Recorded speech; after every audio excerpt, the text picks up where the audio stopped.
Get out. Now. My trunk struck the frozen stones at the bottom of the steps before I could answer. My name is Rosalind Thorne. For 12 years, I had lived at Ashbourne Hall as governess and companion in Lord Whitmore's household. Less than 3 hours after his funeral, his nephew threw me into a snowstorm. Edmund Harrow stood in the open doorway, dressed in the same black coat he had worn to the burial. Behind him, his mother, Lady Constance, watched without saying a word. Then I saw the fire. A sheet of legal parchment curled among the flames in the great fireplace. Lord Whitmore's seal was still visible at the bottom. My stomach dropped. Is that his will? Edmund looked over his shoulder. It was. I moved toward the doorway, but he blocked me. Only days earlier, Lord Whitmore had assured me that arrangements had been made for my future. I had never asked what he meant. After 12 years under his roof, I trusted him. Now, the only document that might have contained those arrangements was burning. Why would you destroy it? Because there is nothing in it that concerns you. Edmund said Ashbourne Hall had passed to him. As Lord Whitmore's nearest male relative, he claimed the estate, its accounts, and everything inside now belonged under his authority. I asked to see the will before it was destroyed completely. He refused. That was the first moment I became suspicious. If the will proved everything Edmund claimed, why was he so determined that I never read it? Lady Constance finally spoke. You were employed here, Rosalind, nothing more. Be grateful for the years you were allowed to stay. Employed. The word shouldn't have hurt. I was a governess, yet Lord Whitmore had never treated me as though my place at Ashbourne Hall depended solely on a wage. Before I could answer, another servant appeared, carrying a small brass box. I recognized it immediately. It had belonged to my mother. I hadn't seen it since childhood. Lord Whitmore had kept it locked inside his private cabinet for years, refusing every request I made to have it returned, until the night before he died. With trembling fingers, he had pressed a small iron key into my palm. Keep this with you, Rosalind. I hadn't understood why. The servant placed the box beside my trunk. Edmund glanced at it. What is that? My mother's. He looked at the tarnished brass and dismissed it with a wave. Then take it. I bent to lift it. Something heavy shifted inside. Edmund heard it. His eyes snapped back toward the box. Open it. I straightened. No.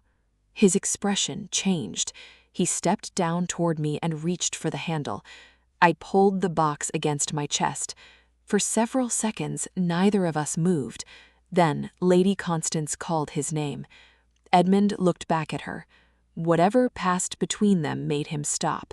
He gave me 10 minutes to reach the outer gates. I looked beyond him at the darkening sky. Snow was already covering the drive, and the last coach to the village had passed. I asked for one night in the carriage house. No. The answer came without hesitation. If you're still on these grounds when the clock strikes 8, the gatekeeper will remove you. The doors slammed shut. I stood alone with my belongings as snow collected across my shoulders. For 12 years, Ashbourne Hall had been the closest thing I had to a home. Now, I wasn't even permitted shelter in its stables. I left the larger trunk behind. I took a bundle of clothing, pulled my cloak tightly around me, and lifted my mother's brass box. As I started down the drive, I kept thinking about Edmund. He had burned a will he claimed proved his right to Ashbourne Hall. He had thrown me out before I could question him, and the moment he heard something move inside my mother's box, he had tried to take it. Edmund thought he'd sent an inconvenient governess into the snow with nothing. He was wrong. I didn't know what I was carrying yet, but judging by the look on his face when he reached for that box, I knew one thing. Whatever Lord Whitmore left me, Edmund Harrow did not want me to find it. By the time I reached the village road, I could no longer feel my fingers. The snow had swallowed Ashbourne Hall behind me, and the wind cut through my cloak as though it were made of paper. I held my mother's brass box tightly against my chest. More than once, I considered leaving it in the snow. Then I remembered Edmund's face when he heard something move inside. So I kept walking. Nearly 2 hours passed before I saw the faint glow of an inn through the storm. The Black Hart stood at the edge of the village, its windows glowing amber against the darkness. I stumbled through the door with snow clinging to my hair and dress. The innkeeper hurried toward me. "Good heavens, sit down before you fall."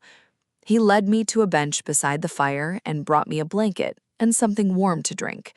When he asked where I had come from, I told him only Ashbourne Hall. His expression changed. I noticed, but I was too exhausted to ask why. Once he returned to the kitchen, I placed the brass box beside me. For years, Lord Whitmore had kept it locked inside his private cabinet. The night before he died, he had finally given me the key. I reached beneath my collar and pulled out the thin chain around my neck. My hands trembled as I fitted the small iron key into the lock. For a moment, I hesitated. Then I turned it. The latch opened. Inside were several old bank drafts made payable to my mother, bundles of correspondence tied with faded ribbon, and a leather journal bearing Lord Whitmore's initials. Beneath them lay a sealed document. I lifted it toward the fire. My mother's name appeared near the top. Margaret Thorne. That wasn't unusual. The name beneath hers was Alistair Whitmore. I stared at it. Why would an official document connect my mother to Lord Whitmore? Then I saw my own name farther down the page. Rosalind Thorne. My heart began beating faster. I tried to make sense of the legal wording, but I couldn't. There were dates, witnesses, and references to a parish I had never heard of. I reached for Lord Whitmore's journal. The first pages contained ordinary notes about Ashbourne Hall. Then I found my mother's name. I turned another page. My name appeared beside hers. Again and again. Lord Whitmore had been writing about me for years. One entry stopped me. "I have allowed silence to protect Rosalind for too long. If I die before the truth is known, that silence may leave her at the mercy of those who have the most to lose." I read it twice. Those who had the most to lose? I turned to the page. There was another name, Heir. Before I could read the entry, the front door of the inn opened. Cold air swept through the room. I quickly closed the journal. A man stepped inside, brushing snow from his coat. He spoke quietly to the innkeeper. I couldn't hear everything. Then I heard 2 words, Ashbourne Hall. The innkeeper glanced toward me. My stomach tightened. He walked over a moment later and lowered his voice. "That gentleman is looking for someone." "Who?" "A young woman who left Ashbourne Hall tonight." I looked toward the stranger. "Did he say why?" The innkeeper shook his head. "He only said Mr. Edmund Harrow sent him." I slowly pulled the brass box closer. Edmund had refused me shelter. He had sent me into a storm knowing I might never reach the village, yet now he was looking for me. My eyes dropped to Lord Whitmore's journal, then to the sealed document bearing my mother's name, Lord Whitmore's name, and mine. I didn't yet understand what connected the 3 of us, but Edmund was suddenly desperate to find me, and I had a terrible feeling he already knew.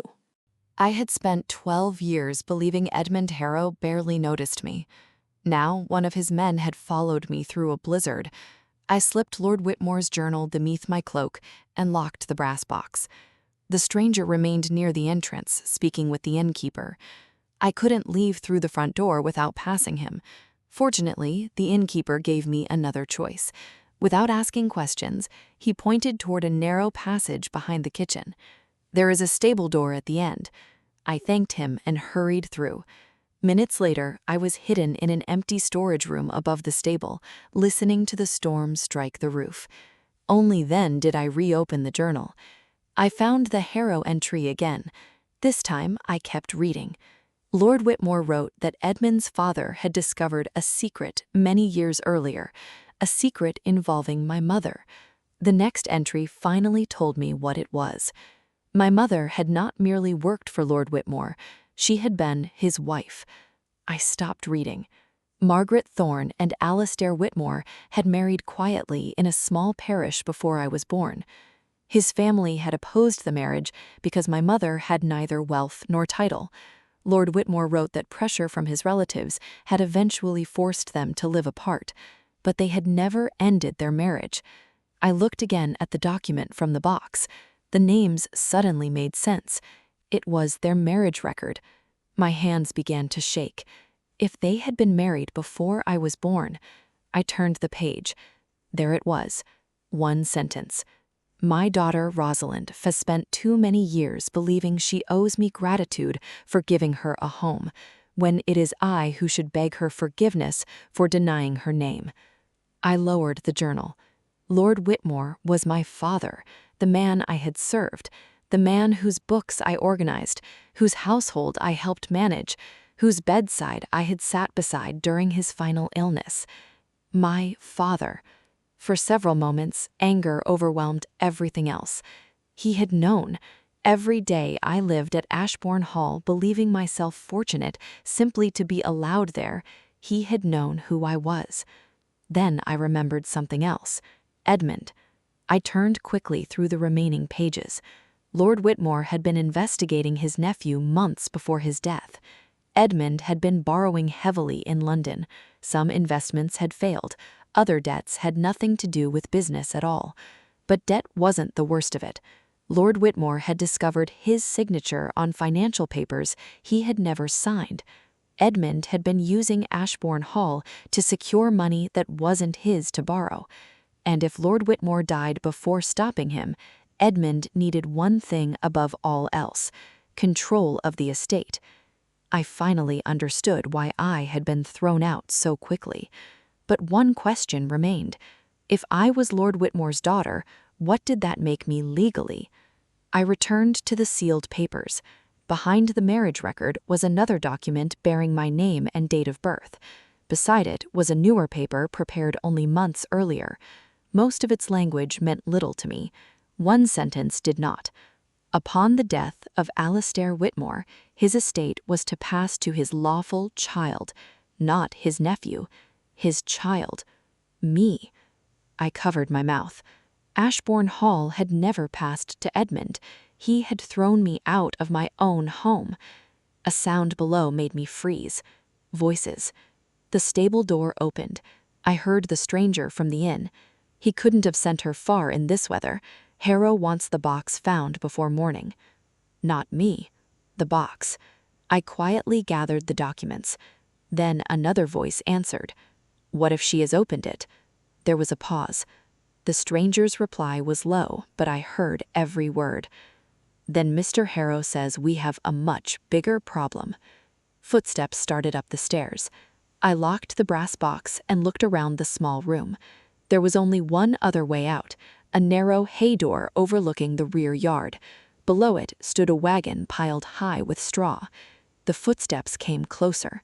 I didn't have time to decide whether the drop was safe. I climbed through. Seconds later, I landed hard in the straw, grabbed the box, and slipped through the rear gate into the storm. By sunrise, I reached the coaching crossroads. London was more than 100 miles away, and almost everything I owned was still sitting in the snow outside Ashbourne Hall. I counted the few coins remaining in my purse, barely enough for passage. I bought the cheapest seat on the morning coach. I had no idea what waited for me in London, but I knew the name of the man Lord Whitmore mentioned repeatedly in his final pages. Arthur Pembroke, solicitor, and according to the last line my father ever wrote about him, Mr. Pembroke was the only man I could trust with the truth. By the time the coach reached London, I had been awake for nearly 2 days. I was cold, exhausted, and carrying documents that claimed I owned an estate I had just been thrown out of. But I had spent my last coins getting there.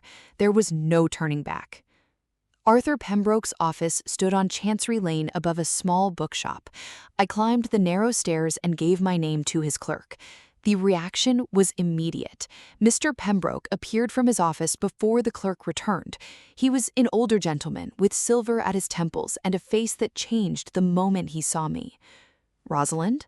I stopped. "You know who I am?" His expression told me more than his answer. "Come inside." I placed the brass box on his desk. I believe Lord Whitmore was my father. Mr. Pembroke closed the door. He was. Hearing another person say it made the truth feel different, more real, and somehow more painful. "You knew?" "For many years." I looked away. Another person who knew who I was while I hadn't. Mr. Pembroke seemed to understand my anger. "Your father believed secrecy protected you." I disagreed with him. That was all he said. No excuses, no long defense of a dead man who could no longer answer for himself. I appreciated that. I unlocked the box and showed him the documents. He examined the marriage record first, then my birth record and the papers concerning Ashbourne Hall. When he finished, he sat back. "These are genuine." My breath caught. "So the estate belongs to you." For the first time since the funeral, I allowed myself to believe it. Then Mr. Pembroke said something I wasn't expecting, but possessing the truth and proving it quickly are two different matters. He explained that Edmund had already presented himself publicly as Lord Whitmore's heir. Creditors were accepting his authority. Estate accounts were being accessed. Stopping him would require formal action. How long? If we followed the ordinary process, long enough for Mr. Harrow to do considerable damage. I thought of the journal. There's more. I showed him the pages concerning Edmund's debts and the signatures Lord Whitmore believed had been forged. Mr. Pembroke's expression hardened. Then he opened a drawer. "I received this yesterday." It was a notice from an auctioneer. Edmund was holding a private sale at Ashbourne Hall the following evening.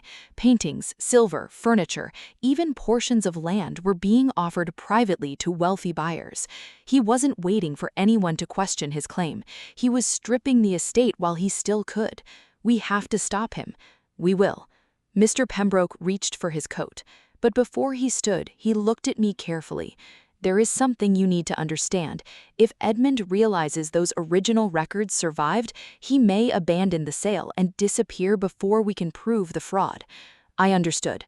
We couldn't warn him. We had to let him believe I was still a frightened governess somewhere between Yorkshire and London. "What do we do?" Mr. Pembroke gave a small nod. "Nothing." I stared at him. "Nothing?" "Until tomorrow evening." He explained that the auction gave us something we otherwise wouldn't have. Edmund, his creditors, the buyers, and witnesses, all beneath one roof. Mr. Pembroke would take the documents before a court official that afternoon and request an order stopping Edmund from selling anything belonging to the estate. If the evidence of forgery was accepted, officers would accompany us. And me? You returned to Ashbourne Hall. The thought of those doors made my stomach tighten. 2 nights ago, I had stood outside them, begging for shelter. Tomorrow, I would walk through them again. But Mr. Pembroke wasn't finished. "There is one more thing." He pulled a folded notice from underneath the auction papers and slid it across the desk. I read it, then read it again. Edmund wasn't merely selling paintings and silver. At midnight, he intended to sign away a large portion of Ashbourne Hall's land to settle his largest debt.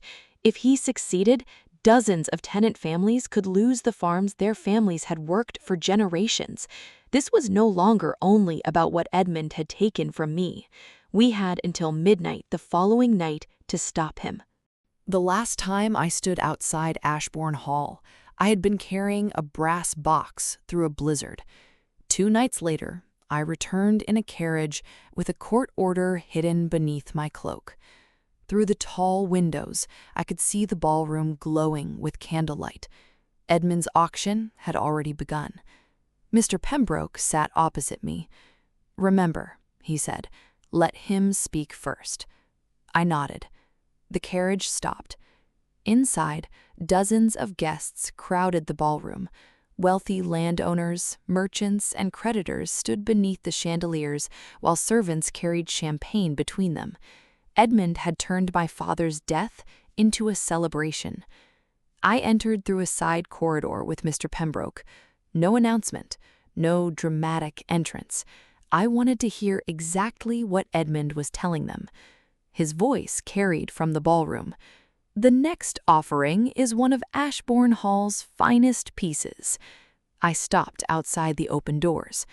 Two servants lifted a silver candelabrum onto the auction table. I recognized it. My mother appeared with it in one of the few portraits I had of her. Edmund raised his glass. "Shall we begin?" "Not with that." My voice wasn't loud. It didn't need to be. Heads turned. Edmund's smile vanished. Lady Constance stood beside him wearing a necklace I recognized from Lord Whitmore's private collection. For several seconds, neither spoke. Then Edmund laughed. "The governess." Whispers moved through the room. He stepped down from the platform. I thought I made myself clear. "You did. Then why are you here?" I looked toward the auction table. "To stop you from selling things that aren't yours." His amusement vanished. Edmund ordered two servants to remove me. Neither moved. Mr. Pembroke had entered behind me. Edmund recognized him immediately. That frightened him more than seeing me. "What is he doing here?" Mr. Pembroke opened his leather case. "Representing Miss Thorne." Lady Constance stepped forward. "This is absurd. My son inherited Ashbourne Hall." "Then perhaps," Mr. Pembroke said, "he would like to produce the document proving it." Silence. I watched Edmund's face. He knew exactly which document Mr. Pembroke meant. The will was destroyed accidentally. I almost laughed. 2 nights earlier, he had burned it while looking directly at me. Mr. Pembroke didn't argue. Instead, he produced the court order. Edmund refused to take it, so Mr. Pembroke addressed the room. The sale of Ashbourne Hall's property had been suspended immediately, while the lawful ownership of the estate was determined. Guests began murmuring. One of Edmund's creditors pushed forward. "What does that mean for the land agreement?" "It means," Mr. Pembroke replied, "Mr. Harrow has no authority to sign it." Edmund's composure broke. "This estate is mine." "No," I said, "it isn't." He turned toward me. 12 years I had lowered my eyes when members of his family entered a room. I didn't lower them now. Mr. Pembroke placed 3 documents on the auction table: my mother's marriage record, my birth record, and my father's estate declaration. Lady Constance stared at the first document. Her face changed before Edmund's did. She knew. I said, "You knew about my mother." She said nothing. Edmund looked at her. "Mother?" That single word told me something I hadn't expected. Edmund hadn't known everything. Lady Constance had. Mr. Pembroke explained it simply. Margaret Thorne had been Lord Alistair Whitmore's lawful wife. I was their legitimate daughter, and Lord Whitmore's estate had passed to me upon his death. The room erupted in whispers. Edmund grabbed the birth record. "This proves nothing." A new voice answered from behind us. "It proves considerably more than you would like." 2 court officers entered with a county official. Edmund dropped the paper. The official informed him that the documents had been verified that afternoon. Then he produced another order. This one had nothing to do with my inheritance. It concerned the signatures in Lord Whitmore's financial records. Forgery, fraud, money borrowed against property Edmund had never owned. Several creditors immediately began shouting questions. Edmund backed away. Then he looked toward the side door. One of the officers moved in front of it. For the first time since I had known him, Edmund had nowhere to go. Lady Constance came toward me. "Rosalind, listen to me." I looked at the necklace around her throat. "You knew who I was." Her silence answered me. "You watched me grow up in this house knowing? Your father made choices. My father isn't here to answer for his choices." She reached for my hand. I stepped back. 2 nights earlier, I had begged this woman for shelter from a deadly storm. She had watched the doors close in my face. I didn't need revenge. I simply wasn't going to rescue her from the consequences of what she helped create. Behind us, the county official ordered the auction ended. The candelabrum was removed from the table.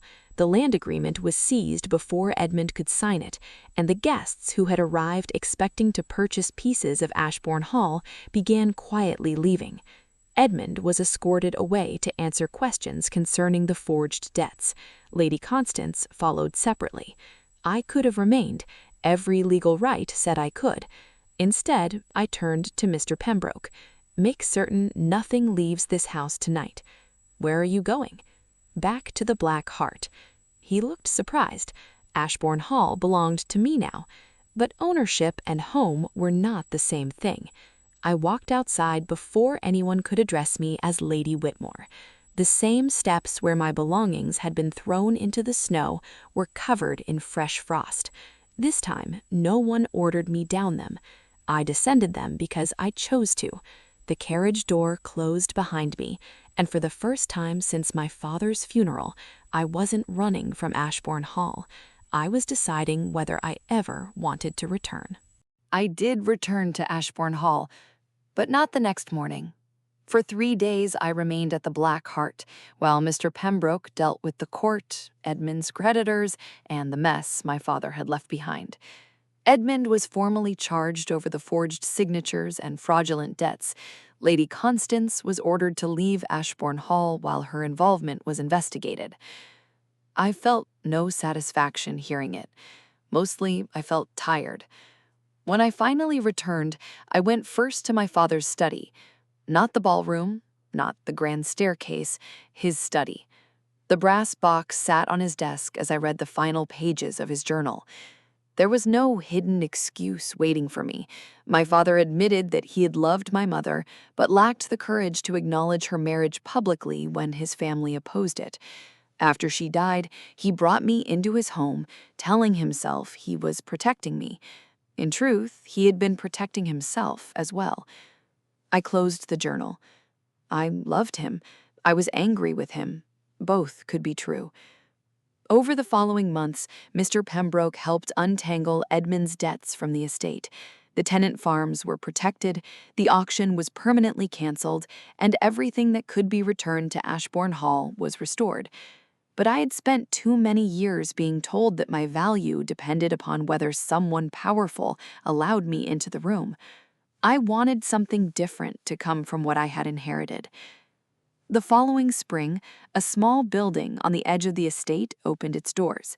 It had once been an abandoned parish schoolhouse. Now it belonged to the girls of the surrounding villages. Some were daughters of tenant farmers, others were preparing for lives in domestic service. None were required to pay. On the first morning, I stood outside as families arrived. One little girl lingered near the gate while the others went inside. Her dress had been carefully mended, and she kept looking at the building as though someone might tell her she didn't belong there. I knew that look. I walked over. "Are you here for school?" She nodded. Then she whispered, "My mother said there was no fee. Is that really true?" "It is." She looked toward the doorway. "Even for someone like me?" For a moment, I was back on the steps of Ashbourne Hall, with snow at my feet, listening to Lady Constance tell me I was nothing more than hired help. I smiled at the girl. "Especially for someone like you." She ran inside. A few moments later, the school bell rang. I looked toward Ashbourne Hall in the distance. For most of my life, I had believed inheriting a great name would have changed who I was. It hadn't. Edmund had been wrong about me because he believed a person's worth came from a title. My father had been wrong because he believed hiding the truth could protect me. And I had been wrong to believe belonging was something another person had the power to give. I turned away from the manor and followed the sound of the children into the school. Ashbourne Hall was my inheritance. What I did with it would be my legacy.